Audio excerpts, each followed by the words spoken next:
store at 11. If I'm not working, it's tough. Scary. Very scary. A Spokane restaurant struggles after a hepatitis A outbreak scares off customers. Good evening, I'm Mark Wright. Marianne Mishima is off tonight.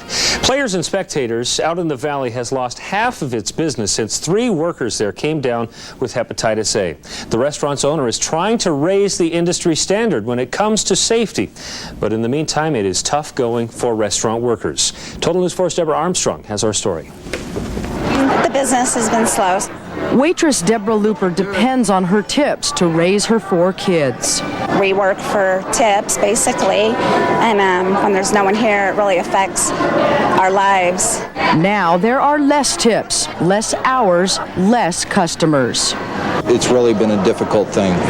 Players President H.T. Higgins says the restaurant has lost 50% of its business since 3 food handlers came down with hepatitis A.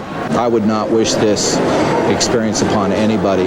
Higgins wants to help others avoid the same misfortune, so he's sending out 1,700 letters to other restaurants in Spokane. I'm challenging them to follow our lead and making sure that 100% of their employees are vaccinated, because it can happen to anybody. Meanwhile, the customers trickle in.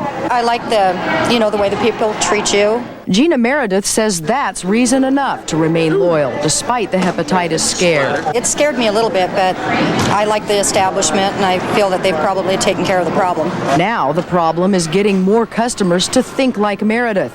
That may take time, but Higgins plans to use the time wisely. We are going to recoup, and we're going to be better, and we're going to take this as a positive experience, and we are going to make a difference. In Spokane, Deborah Armstrong, Total News 4.